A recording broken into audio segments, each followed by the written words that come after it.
Hello, this is Victor at RestoreYourMercedes.com. This video is for Gordon. Gordon, so I finally got to get to your throttles today. The weather is good, so I'm going to actually test them on the vehicle now. After I finish this video, I'll pull them out from the bench and do a few things right now, and then I'll test them on the car. Before I go and show you the on-vehicle test, I want to get the actual values test, and that's another thing. Now, these throttles had been on the bench for about 2 days by now. As you can see, they're quite warm. Just to compare, this is cold unit, 66 degrees about, and yours are over 90. Same situation as here. It's over 90 degrees. These are the hottest points. That's where motors are.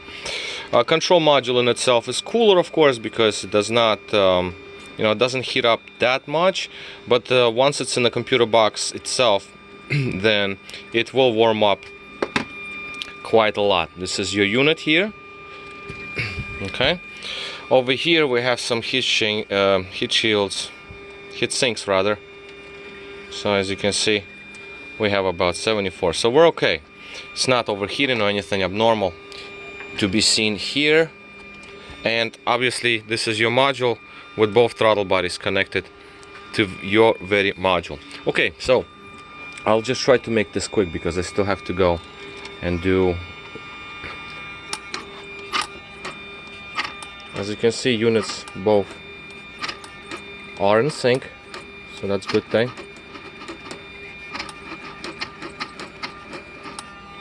And we'll go on to live data. Now, live data here, there could be just slight differences here. That's not a big deal. 0.4 hundredths of a volt on this. Usually they stay even, but again, your module was burnt out, so that could contribute. But I will double check it on the vehicle. Some little discrepancy is not a big deal. When I've seen them before, it's just not something that I would be concerned about. 1.99 usually correlates at wide open throttle all the time. Oh, let me sorry about that. I forgot that my CNN was running, so I was just watching news. That's the live stream. That's all I could get to stream on my workshop. Anyway, doesn't matter. I'm just looking at the results. Today is an election count, so just interesting. It's a show. That's the way I see it. I want to see what's happening. Now, anyway, going back to this, we have pretty much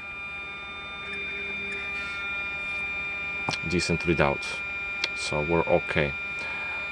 We have to get the voltages to be even, more or less. So 3.52, 3.50, that's not a problem. Like I said, slight discrepancy is they're allowed, just a little bit. So 4.05, 4.09, not a big deal. One potentiometer is better than the other. It's just a tiny little, it's not a big deal. Okay, so in terms of the readout, I'm good here. Now, this is not going to be the accurate representation, but I'll just go still and read some fault codes out of the module. But there will be plenty because module was damaged, plus throttles were shorted. So let's just for sport, I would say. So control module, and communication fault. This is generic. We don't have computers connected to this module right now because it's a standalone setup. It's just on the bench.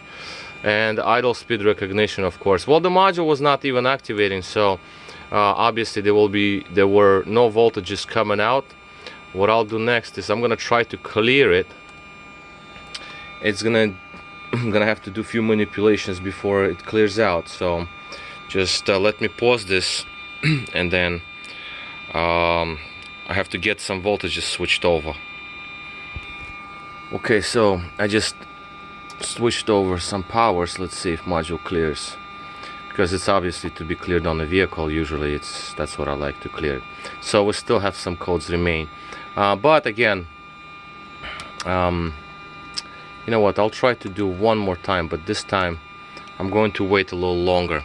But again, you see, it's just to be cleared on the vehicle. It's not the most accurate representation because again, it's on the bench, no other computers are connected. So that's why I want to put them on one of my cars here outside, and then we'll start it up and see if the unit works and both throttles are also active. Alright, so but in any event, let me just try to do the voltages again.